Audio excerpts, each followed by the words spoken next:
Nessa aula, veremos algumas das regras mais importantes sobre limites, que serão utilizadas em todo o cálculo e que, apesar da sua importância, são regras extremamente simples e muito intuitivas, ou seja, são exatamente aquilo que poderíamos esperar. E para isso, consideremos que existam os seguintes limites: o limite de f de x quando x tende a A e o limite de g de x quando x tende a A, sendo o limite de f de x quando x tende a A um certo valor L, e o limite de g de x quando x tende a A como sendo um valor M. Assim, temos como primeira propriedade que o limite da soma é a soma dos limites, ou seja, o limite da soma de f de x mais g de x quando x tende a A é igual ao limite de f de x quando x tende a A mais o limite de g de x quando x tende a A, ou seja, é igual a L mais M. Da mesma forma, temos uma regra que diz respeito ao limite da diferença das imagens de f de g, ou seja, o limite de f de x menos g de x quando x tende a A é igual à diferença dos limites, L menos M. Então, o que essa segunda regra nos apresenta é que o limite da diferença é a diferença dos limites. Analogamente, vamos enunciar a regra dizendo respeito ao produto das imagens de f e g. O limite de f de x vezes g de x quando x tende a A é igual ao produto do limite de f de x quando x tende a A com o limite de g de x quando x tende a A, ou seja, L vezes M. Então, essa terceira regra nos diz, em outras palavras, que o limite do produto é o produto dos limites. Na quarta propriedade, o limite da razão f de x sobre g de x quando x tende a A nada mais é do que a razão entre o limite de f de x quando x tende a A e o limite de g de x quando x tende a A, ou seja, igual a L sobre M. Então, assim, claro, considerando M diferente de zero. Então, o que essa quarta regra ou propriedade nos diz é que o limite da razão é a razão dos limites. E na quinta propriedade temos, para uma constante C, o limite de uma constante multiplicada por f de x, quando x tende a A, é igual ao produto da constante pelo limite de f de x quando x tende a A. Ou seja, podemos simplesmente ignorar a constante, calcular o limite de f de x quando x tende a A e, após isso, multiplicar esse resultado pela constante. Em outras palavras, o limite de uma constante vezes uma função é igual a constante multiplicada pelo limite da função. Como exemplo de aplicação, vamos resolver os itens do seguinte exercício. Considere a figura, no qual temos o plano cartesiano e as representações gráficas das funções f e g. Determine, caso existam, os limites a seguir. Então, na letra A, nós observamos que o limite de f de x, quando x tende a menos 4 pela direita, observando pelo gráfico que menos 4, na função f, cujo par ordenado a função f está definida nesse ponto, e quando nós aproximamos pela função f o x de menos 4 pela direita, nós observamos, pelo gráfico, que a função se aproxima de uma imagem igual a menos 1. Ou seja, em outras palavras, o limite de f de x quando x tende a menos 4 pela direita é igual a menos 1.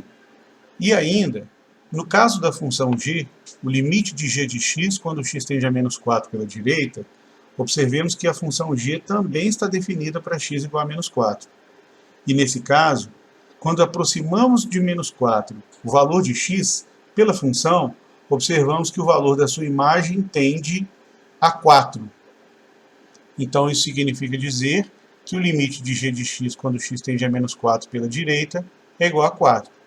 Então, dessa forma, nós temos que o limite da soma dessas funções de f de x e g de x, quando x tende a menos 4 pela direita, é igual a menos 1 mais 4, ou seja, o resultado é igual a 3. Na letra B, nós temos o limite de f de x quando x tende a 5 pela esquerda. Pela função f, observamos que quando x é igual a 5, e nesse ponto a função f também está definida, nós temos que, quanto mais próximo de 5 pela esquerda nós tivermos o valor de x nesta função f, mais próximo de 2 será o valor da imagem dessa função. Então, por isso, dessa forma, nós temos que o limite de f de x quando x tende a 5 pela esquerda é igual a 2. E na função g, o limite de g de x quando x tende a 5 pela esquerda, observemos que a função g também está definida para x igual a 5. E quanto mais próximo de 5 estiver o valor de x na função g, mais próximo de 1 será a imagem g de x. Então, portanto, o limite de g de x quando x tende a 5 pela esquerda é igual a 1. E dessa forma, o limite da diferença f de x menos g de x quando x tende a 5 pela esquerda é igual a 2 menos 1. Então, o resultado é igual a 1. Na letra C, o limite do produto f de x vezes g de x quando x tende a menos 1, observando pelo gráfico, nós temos que a função f não está definida para x igual a menos 1. Mas lembrando que quando calculamos o limite de quando x tende a menos 1, não é necessário que a função esteja definida nesse ponto, mas para valores próximos desse ponto. E aí nós observamos que nesta função, quando aproximamos o x de menos 1 na função f, as suas imagens, tanto pela direita quanto pela esquerda, se aproximam de um mesmo número, que nesse caso é 0. Ou seja, o limite de f de x, quando x tende a menos 1, é igual a 0.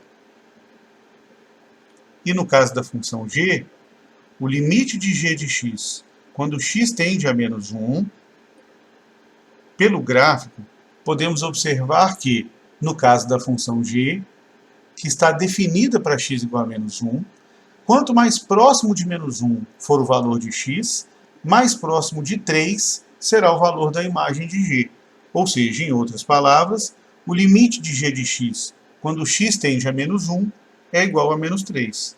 Logo, o limite do produto f vezes g, quando x tende a menos 1, é igual a 0 vezes menos 3, ou 0, que é o resultado. Pela letra D, nós temos limite de f de x quando x tende a 0. Pelo gráfico, observamos que essa função está definida para x igual a 0, e quanto mais próximo de 0 estiver o valor de x, mais próximo de 4 será o valor da imagem de f. Logo, o limite de f de x quando x tende a 0 é igual a 4. No caso da função g, nós temos o limite de g de x quando x tende a 0. Pelo gráfico, podemos observar que quanto mais próximo de 0 estiver o valor de x, mais próximo de 2 será o valor da imagem de g. Assim, podemos dizer que o limite de g de x, quando x tende a 0, é igual a 2.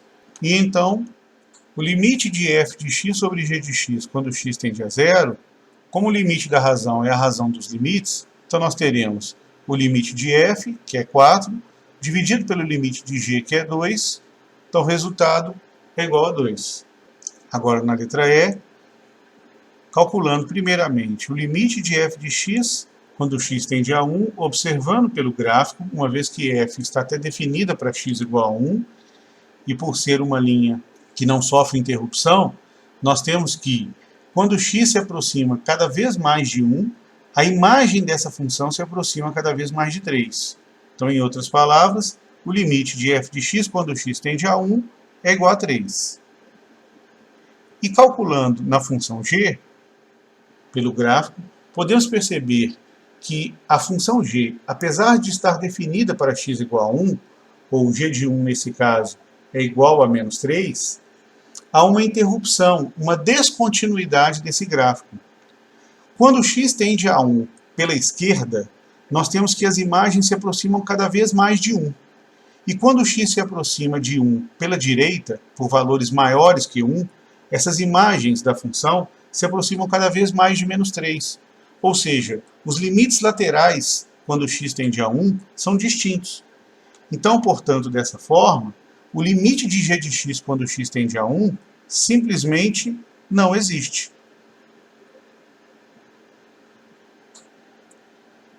E não existindo o limite de g quando x tende a 1, então, por conta disso, podemos afirmar que também não existe o limite da soma f de x mais g de x quando x tende a 1. pela letra F, calculando inicialmente o limite de f de x quando x tende a 3. E aí nós observamos pelo gráfico que quando x se aproxima de 3, a função f está definida nesse ponto, e quanto mais próximo de 3 for o valor de x na função f, mais próximo de 2 será essa imagem. Então, em outras palavras, podemos dizer que o limite de f de x quando x tende a 3 é igual a 2.